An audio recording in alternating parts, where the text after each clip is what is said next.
Right. Hello and welcome to the Zonal Weakness brought to you by Gono Football Fantasy, powered by Fantasy Football Scout. And of course, we are back for Game Week 23 for the Zonal Weakness. And yeah, today I'll be the one who'll be doing it all by myself. Bethany will be joining hopefully next week.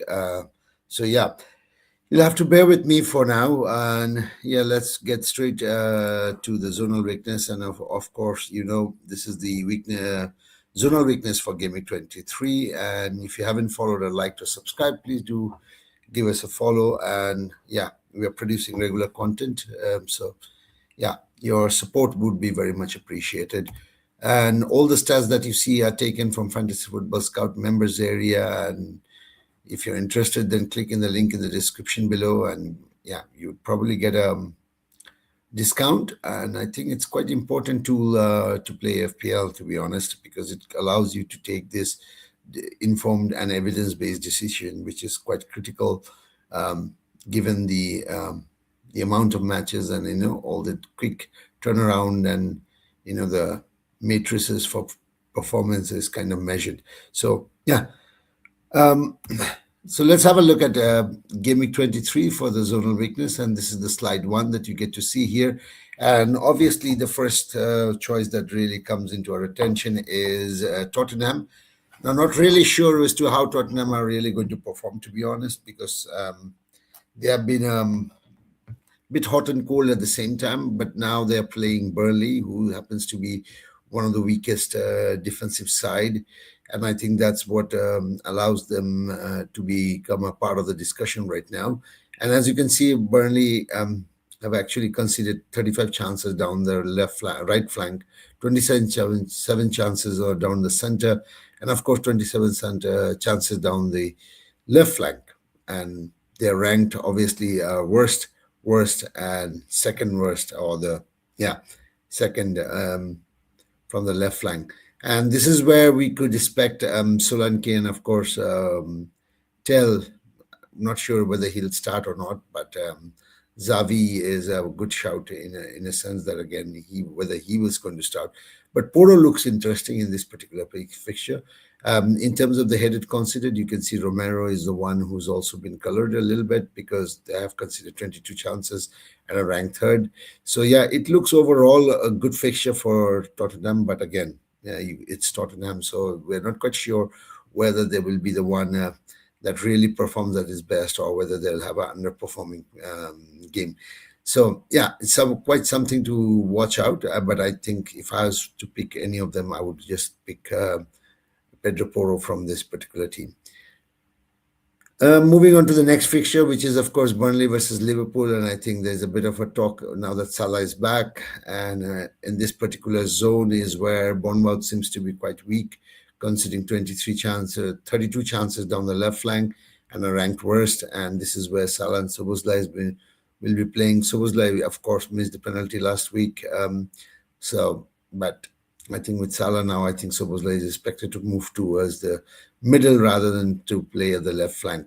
Van Dijk seems to be pretty interesting again, and I know a lot of managers still tend to have Van Dijk perhaps, although Liverpool is not really keeping a lot of clean sheets. But this is where, in terms of the headed considered, Bournemouth have actually considered 17 headed considered and are ranked fifth.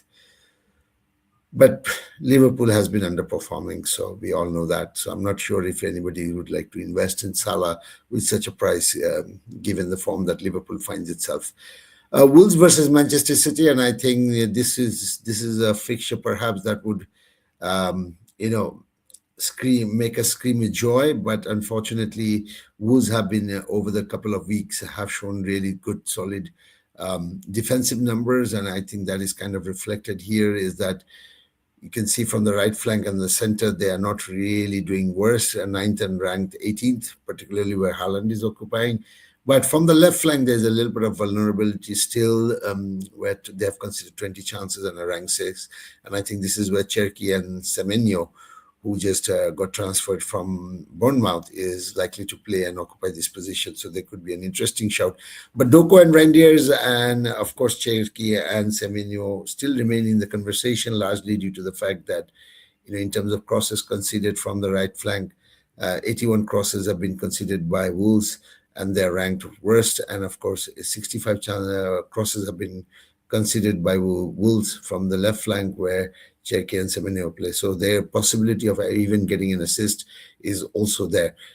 Moving on to the next fixture, which is, of course, Nottingham Forest versus Brentford. Now, Brentford has been a bit, I'm not sure. Most of us got burned with Thiago when we had him, but then when we all kicked him out or kind of, took him out of our team, he was the one who then went around scoring a hat trick and finally declared himself that he's back in form.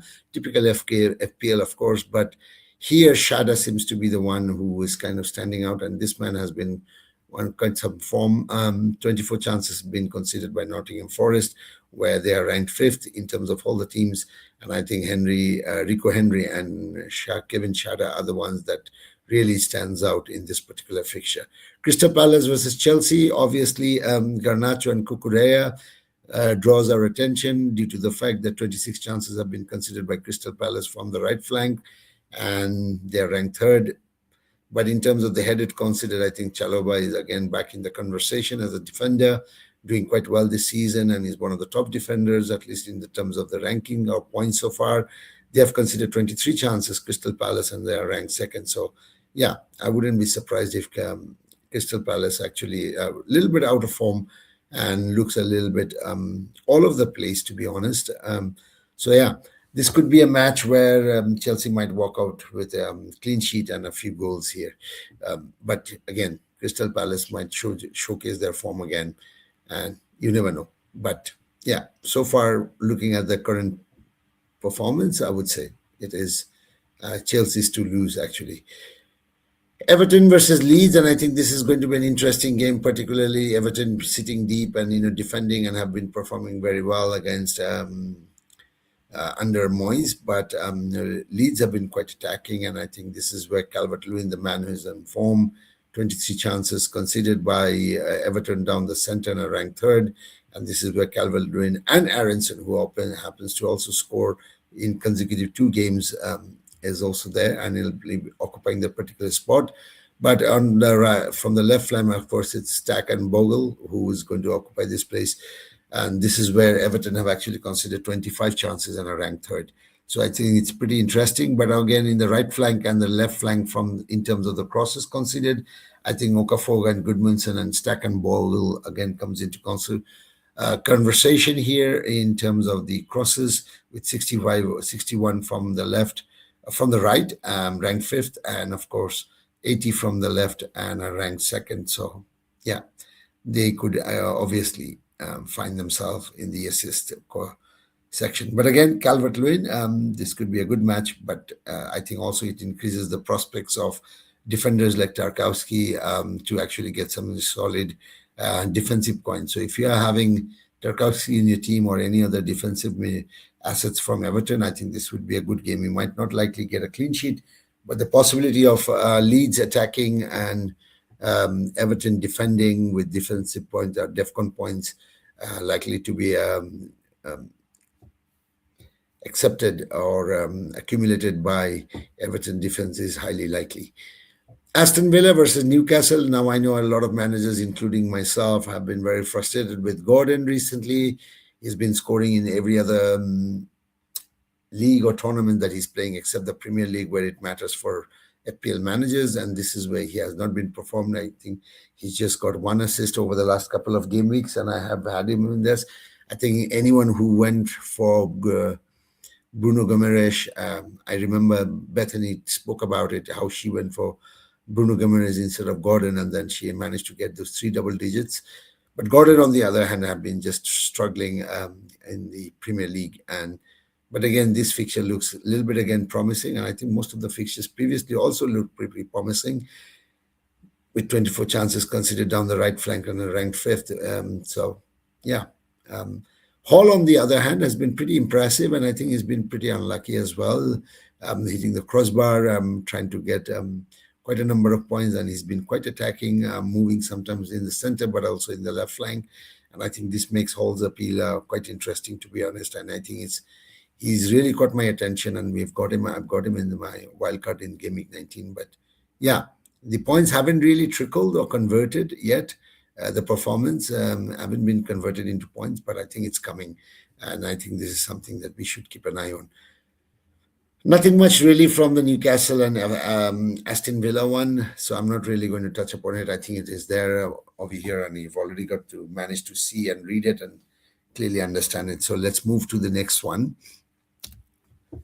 On the second slide, I'm just going to touch upon, again, the green players, and I think Mateta has been in a conversation in relation to the transfers, so I'm not sure where exactly his headspace is. But overall, Crystal Palace's performance has not been very impressive, at least the way they started the season and then how they lost track in the middle of it. And they're playing Chelsea, and yeah, Chelsea seems to be a little bit weak down the center with 22 chances and are ranked fourth. So yeah, Mateta could do well, but I wouldn't really bet my money on it. From the Sunderland point of view, along with West Ham, and I think this is quite important, I think Bowen is one of the strikers that could perhaps draw your attention in this particular fixture, with 23 chances considered down the left flank and ranked fourth. And I think this could be an interesting game. But also down the center, Sunderland looks to be a little bit more vulnerable in terms of the chances considered. And I think I previously touched upon the fact, and I think Bethany and myself also discussed it last week, is that although Sunderland are conceding a lot of chances, they're not really conceding a lot of goals. So all the chances that have been taken by the teams exploiting the zonal weakness are not really able to convert. So defensively, this makes Sunderland's assets quite appealing and quite interesting in terms of the DEFCON, but also in terms of the clean sheet. So these numbers might not really tally or relate or convert into points. So I wouldn't really be very hopeful about West Ham assets getting a lot of points against Sunderland, because the zonal suggests. But as I said, in terms of the chances considered, they are conceding a lot of chances. Now, moving on to the next one, which is again West Ham versus Sunderland. And yeah, Adingra and Talbi and Reynaldo are the ones that kind of stands out from the right flank with 33 chances and a ranked second. Brobby scored a goal last week. Leffe has also done well, kind of continuously chipping in, but this might not be the fixture where they might likely to do well. But again, you never know. I mean, with Leffe, most likely you could see him getting an assist or something.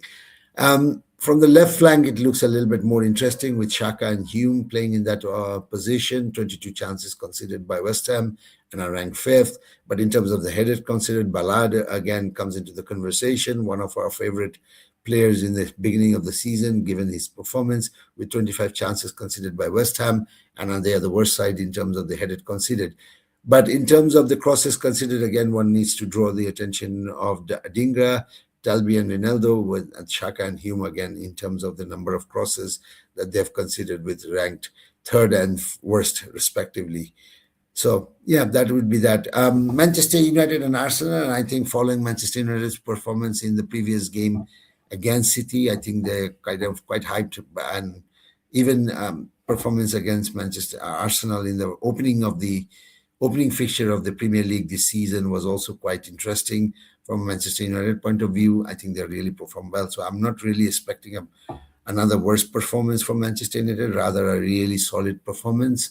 But in terms of the score outcome, I'm not quite sure. But however, I would expect Manchester United to win. And this would really, if a win by Manchester United would really swing the table. Yeah.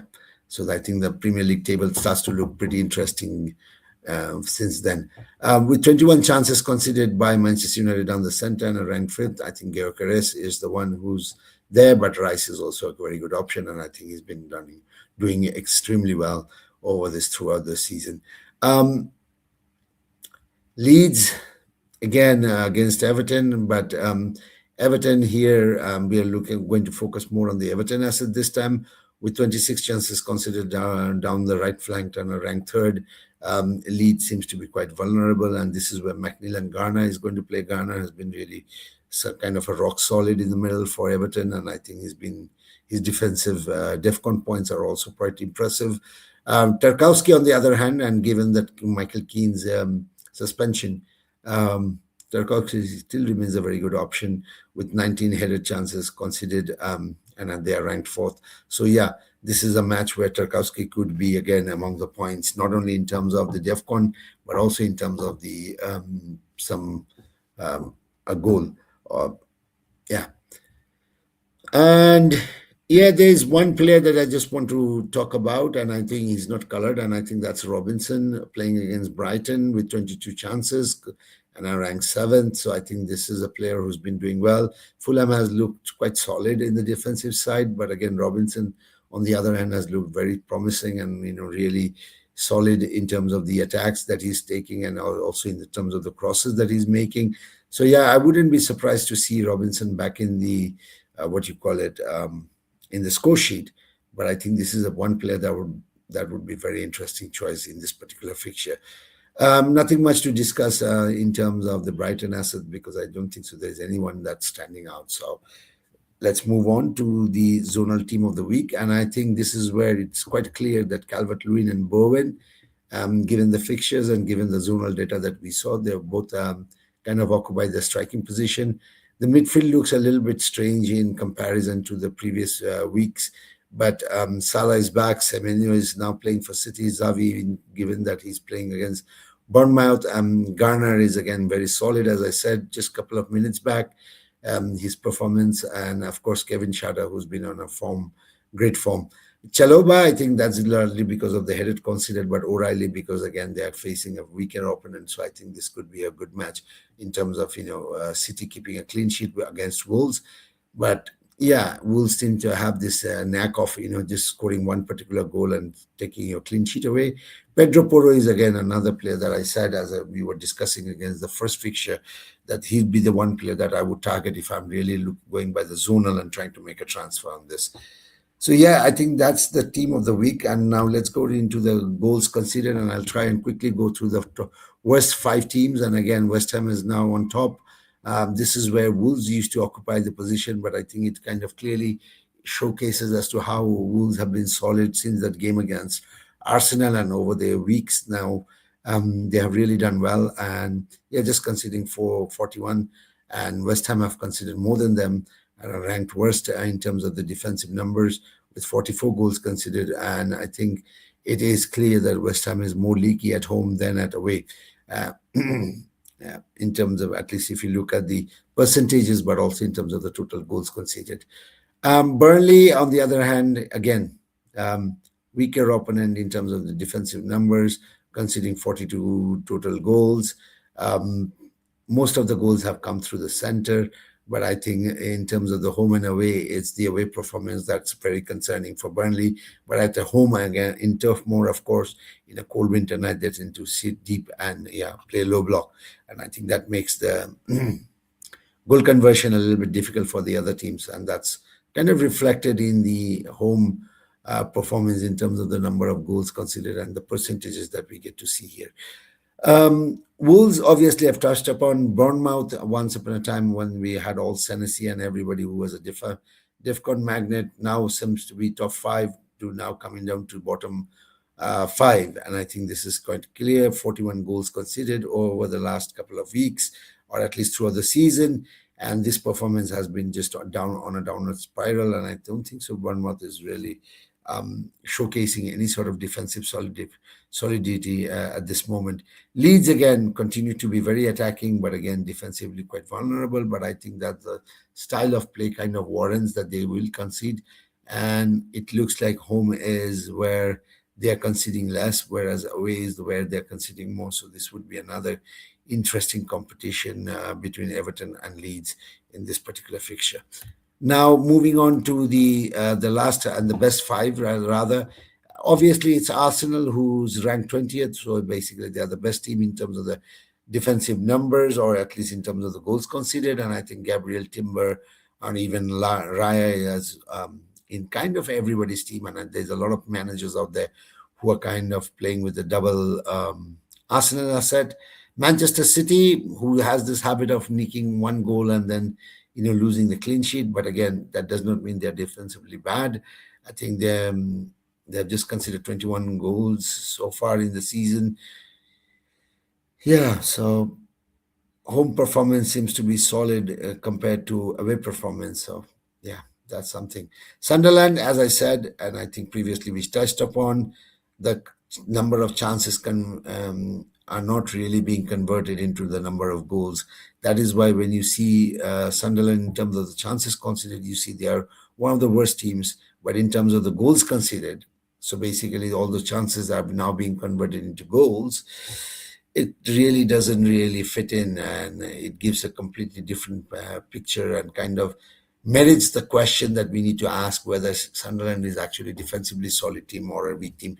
At least the data suggests they are defensively solid. No matter how many chances they are conceding, they are happy to block, and yeah, which also means that they are very good in terms of the DEFCON points. And yeah, they are the third best team in terms.